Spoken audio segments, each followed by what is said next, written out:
Welcome to our channel where we delve into the unsettling, the unexplained and the utterly terrifying. Tonight, we're uncorking a vintage collection of horror, stories aged in the dark cellars of haunted wineries. We'll be exploring 3 chilling tales of vintners who met grim fates, their spirits forever fermenting alongside the grapes. So, lock your doors, pour yourself a glass of your bravest wine, and prepare to be chilled to the core. This is not a night for the faint of heart.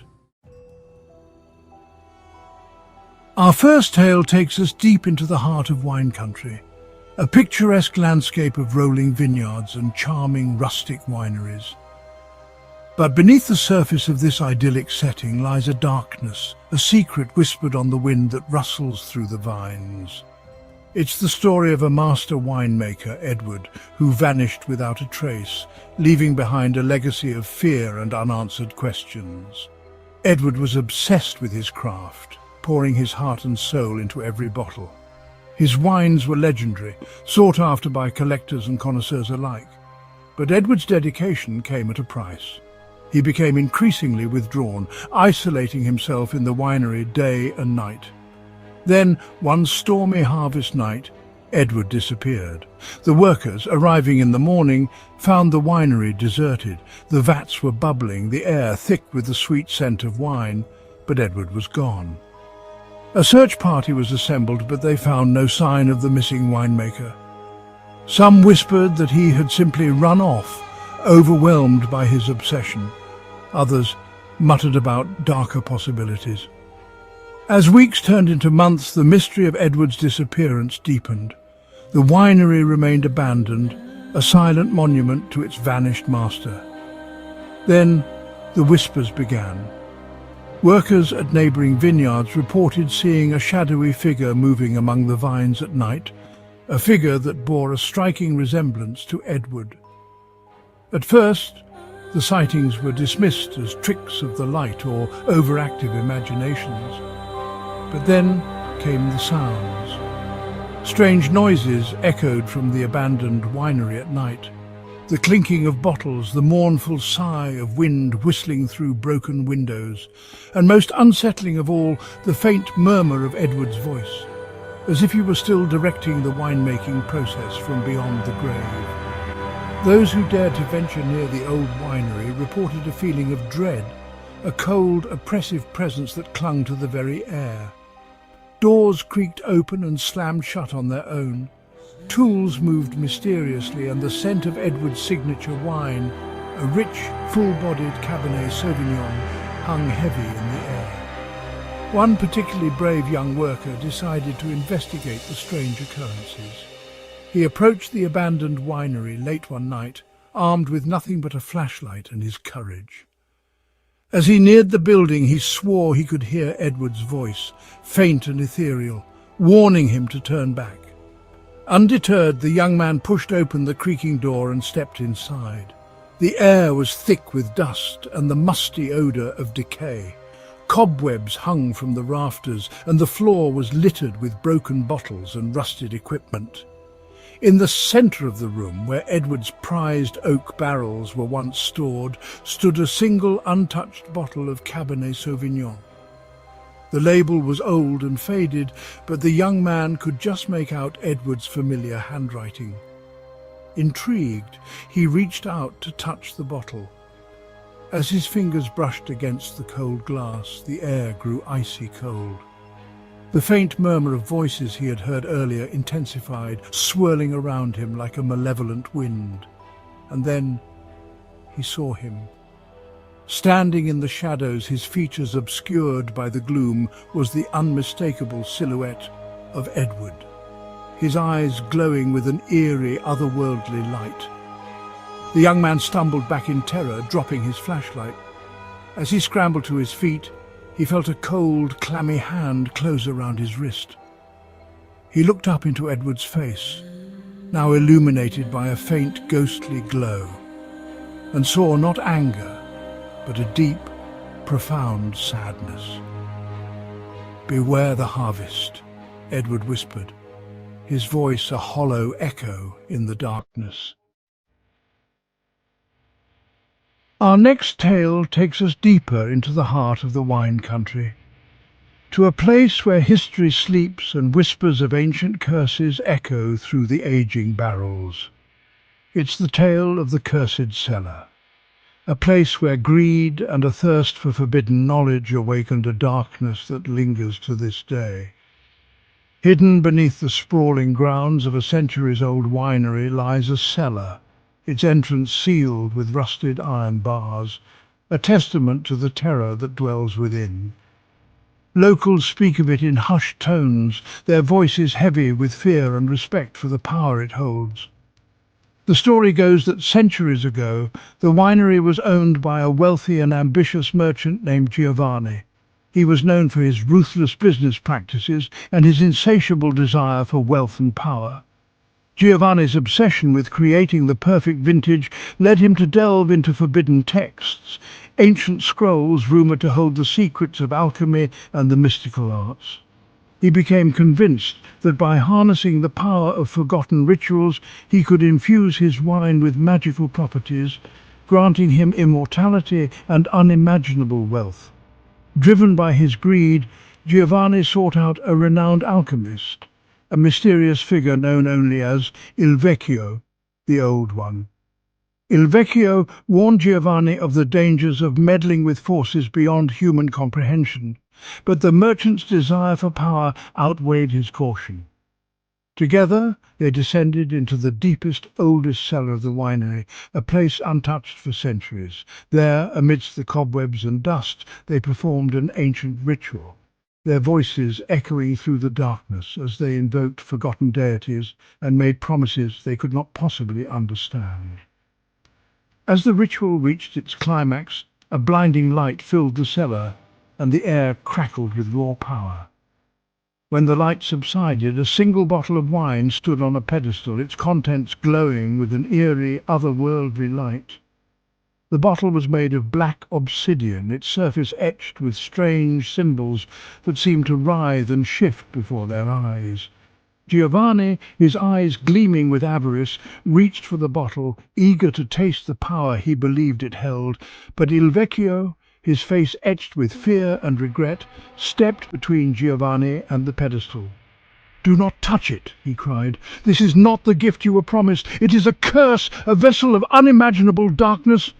Giovanni, blinded by his ambition, shoved Il Vecchio aside and snatched the bottle. As his fingers brushed against the cold obsidian, a wave of dark energy erupted from the bottle, engulfing the cellar in a vortex of shadows. Il Vecchio screamed, his voice swallowed by the darkness, and then silence. When the dust settled, Giovanni was gone, vanished without a trace. The obsidian bottle lay shattered on the floor, its contents spilled, leaving behind a stain that seemed to pulsate with an evil energy. The cellar, once a place of promise and potential, was now a place of dread, forever marked by Giovanni's greed and the curse he had unleashed. From that day forward, strange and terrifying occurrences plagued the winery. Workers reported seeing Giovanni's ghostly figure wandering the vineyards at night, his eyes burning with an unholy light. Wine barrels would topple over for no apparent reason, their contents spilling out like blood onto the cellar floor, and the scent of sulphur, a pungent reminder of the dark ritual performed within its depths, permeated the air. One by one the workers fled, driven away by the unsettling events. The winery fell into disrepair, its once pristine grounds overgrown with weeds and thorns. The cursed cellar was sealed shut, its entrance barred with iron, a silent testament to the darkness that lay dormant within.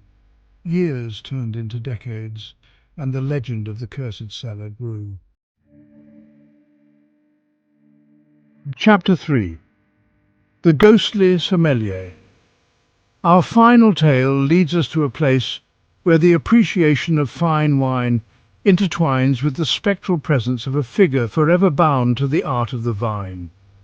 It's the story of the ghostly sommelier, a spirit whose passion for wine transcends the veil of death, leaving an unsettling chill in every glass poured. Nestled amidst the vineyards, bathed in the golden glow of the setting sun, stood an elegant winery, renowned for its exquisite wines and warm, inviting atmosphere. But beneath the surface of its charm, a tragedy lingered, a story whispered among the staff and patrons alike. It was the tale of Jean-Luc, a master sommelier, whose love for wine was surpassed only by the mystery surrounding his untimely demise. Jean-Luc was a legend in the world of wine, his palate unmatched, his knowledge encyclopedic. He could identify any wine by its aroma alone, weaving tales of its origin, its terroir, and its journey from grape to glass. His presence at the winery was a gift, attracting connoisseurs and casual drinkers alike, eager to experience his passion and expertise. Then, one fateful night, tragedy struck. Jean-Luc was found in the tasting room, lifeless, amidst the scattered bottles and overturned chairs. The circumstances surrounding his death were shrouded in mystery. Some whispered of a jealous rival, envious of Jean-Luc's talent and reputation. Others spoke of a robbery gone wrong, a desperate struggle for a priceless vintage. The authorities investigated, but the case grew cold, leaving behind a void in the heart of the winery and a lingering sense of unease. The staff mourned the loss of their beloved sommelier, his absence keenly felt in every tasting, every swirl of the glass, every sip of their finest vintages. Then the whispers began. Staff members reported catching glimpses of a figure resembling Jean-Luc in the dimly lit corners of the tasting room. He would vanish as quickly as he appeared, leaving behind the faint scent of his signature cologne, a blend of sandalwood and citrus, and a lingering chill in the air. Wine glasses would inexplicably shatter, the sound piercing the quiet hum of conversation, as if an unseen hand had brushed against them. Bottles would fall from seemingly secure shelves, their contents spilling onto the floor, a libation for the departed. Patrons, initially skeptical, began to report strange occurrences as well. They would describe feeling a presence beside them, guiding their hand as they swirled their wine, whispering suggestions into their ears. Some even claimed that the phantom sommelier had recommended wines they had never tried before, wines that turned out to be their new favorites. One evening, a renowned wine critic visited the winery, hoping to experience its legendary hospitality and sample its latest offerings.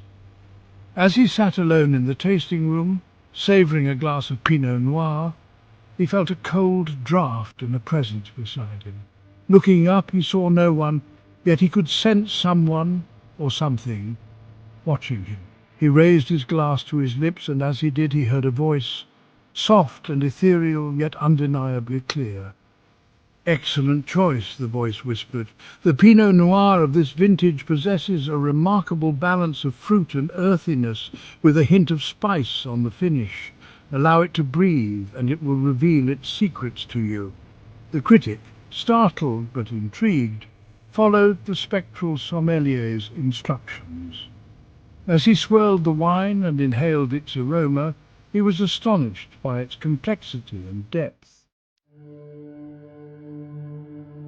Thank you for joining us tonight as we explored the chilling tales of haunted wineries, where the line between this world and the next seems to blur with every sip. If you found yourself captivated by these stories, be sure to give this video a thumbs up and subscribe to our channel for more explorations into the strange and terrifying. Until next time, sleep tight. And if you hear a whisper in the dark, it might just be the ghostly sommelier offering you a taste of something truly unforgettable.